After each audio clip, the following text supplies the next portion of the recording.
Assalamualaikum warahmatullahi wabarakatuh. Selamat datang di video pembelajaran komputer akuntansi Mayop bersama Teacher Mira Karmila.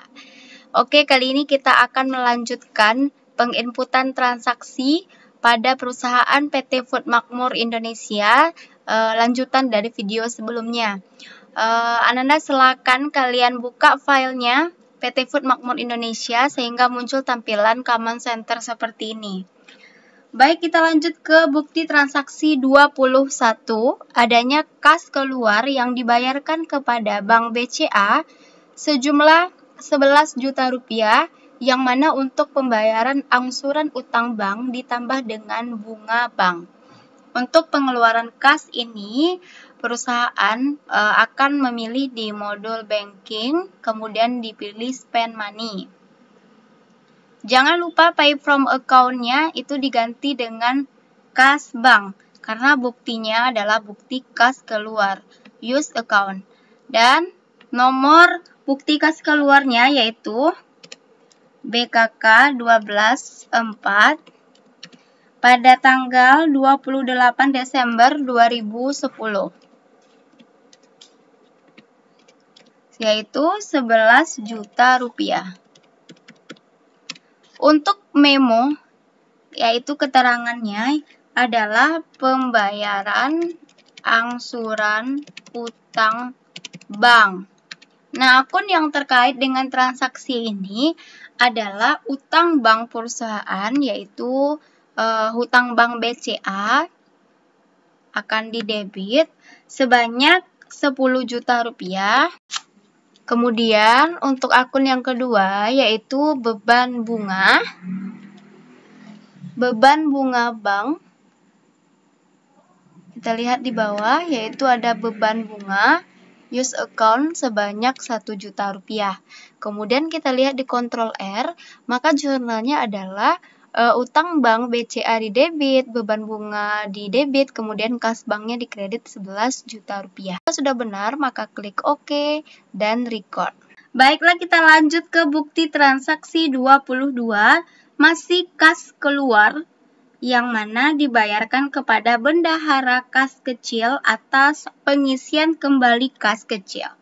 Di akhir periode itu biasanya perusahaan kas kecilnya itu sudah mengalami penipisan atau kasnya sudah diambang batas minimum sehingga perlu diisi kembali kepada bendahara umum. Untuk pengisian kembali kas kecil ini maka kita akan catat di modul banking spend money. Sama pay from account-nya juga kita isi dengan kas bank karena bukti kas keluar. Cek number-nya yaitu BKK 125 pada tanggal 30 Desember 2010. Sejumlah 2.200.000. Keterangannya yaitu pengisian kembali dana kas kecil. Oke, untuk akun yang terkait dengan pengisian dana kas kecil ini adalah kas kecilnya akan bertambah sehingga di debit ya 2.200.000 dan kas banknya akan berkurang. Kita lihat di rekap transaksinya, kas kecil di debit dan kas banknya di kredit. Kemudian oke. Jika sudah benar, klik record. Oke, kita lanjut ke bukti transaksi 23. Adanya kas keluar yang dibayarkan kepada salah satu supplier yaitu UD Selalu Maju, yang mana untuk pembayaran faktur yang ada di tanggal 29 Oktober 2010. Walaupun ini merupakan bukti kas keluar, namun karena pembayarannya merupakan pembayaran utang dagang, maka kita tidak catat di banking, namun kita catat di modul purchase pay bills. Oke, suppliernya kita pilih di sini adalah UD Selalu Maju.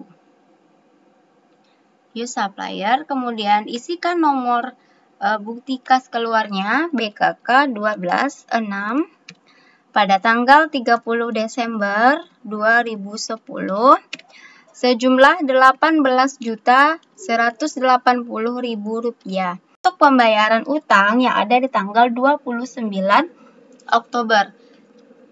Pembayaran utang ini telah melebihi dari jangka waktu pembayaran, yaitu dari 29 Oktober ke 30 Desember. Jadi perusahaan harus membayarkan denda 1% kepada UD Selalu Maju tersebut. Nah, kalian klik di amount applied-nya, yaitu 18 juta, sehingga nanti akan terisi di finance chart-nya sebanyak 180.000, yaitu 1% dari jumlah utangnya. Untuk jurnal dari transaksi pembayaran utang ini yang dikenakan denda, maka kas berkurang, utang berkurang, dan adanya beban denda pembayaran. Oke, dan record. Kita lanjutkan ke bukti transaksi 24, adanya nota kontan kopi. Nah, ini merupakan dokumen yang menandakan bahwasannya perusahaan melakukan penjualan secara tunai atau kontan. Kalian buka di modul sales, enter sales.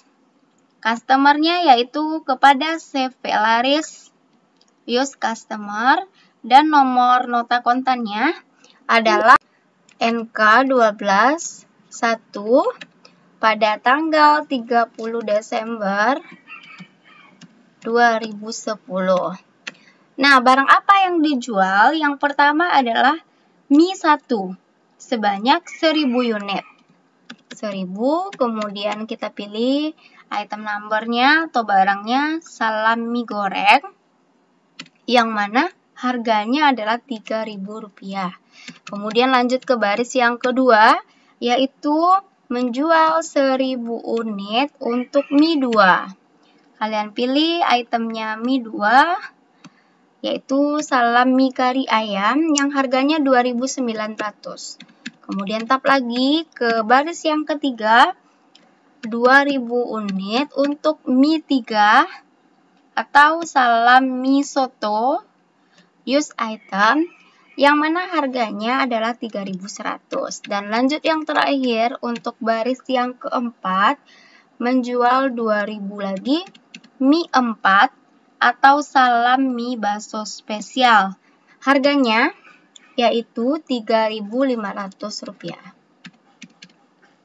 Subtotal sudah sama dengan dokumen transaksi, yaitu Rp19.100.000, kemudian ada PPN-nya Rp1.910.000, dan ada pendapatan angkutan atau freight-nya Rp200.000.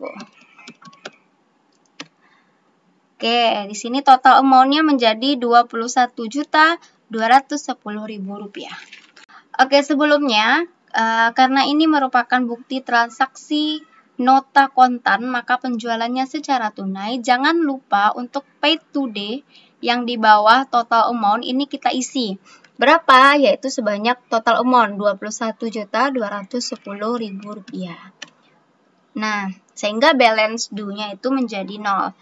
Kita lihat jurnal untuk penjualan secara tunai, maka awalnya kita akui dulu ini sebagai penjualan kredit sehingga ada muncul piutang, kemudian ada penjualan, ada PPN keluaran, ada pungutan transport penjualan. Kemudian karena menjual maka HPP pada persediaan barang jadi. Untuk penjualan tunainya di sini kita akui adanya kas masuk ya sebanyak total penjualan Rp21.210.000.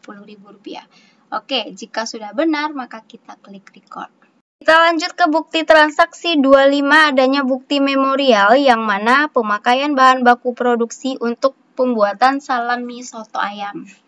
Oke, kembali lagi kita gunakan modul inventory, adjust inventory.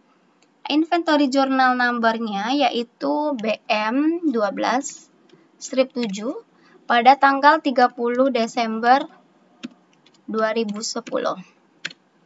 Memonya adalah pemakaian bahan baku. Yang pertama kita gunakan di sini adalah tepung terigu segitiga biru. Kalian pilih bahan 01 tepung terigu segitiga biru sebanyak 125 kg. Jadi diminuskan 125, harganya 12.000, kemudian totalnya 1.500.000, dan akun yang kita pilih, masih ingat ya, kalau perusahaan menggunakan pendekatan neraca atau pendekatan harta, maka akunnya yang kita pilih adalah persediaan BDP atau persediaan barang dalam proses. Namun kalau perusahaan menggunakan pendekatan beban, maka yang dipilih akunnya adalah BDP BBB. Oke, kita lanjut ke pemakaian bahan baku selanjutnya. Ada minyak goreng Vilma bahan 02 sebanyak 75 kilo minus 75. Harganya 10.500 sehingga totalnya menjadi 787.500 dan akunnya masih sama, yaitu persediaan barang dalam proses.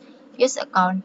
Terakhir kita gunakan bahan telur ayam, yaitu bahan 03. Berapa butir? Yaitu 300 butir minus 300. Harganya 500 sehingga uangnya menjadi 150.000. Akunnya masih sama, yaitu persediaan barang dalam proses. Use account. Anak-anak, kalian lihat di kontrol R-nya untuk pemakaian bahan baku ini, jurnalnya adalah persediaan barang dalam prosesnya di debit dan persediaan bahan bakunya di kredit. Oke, kemudian record.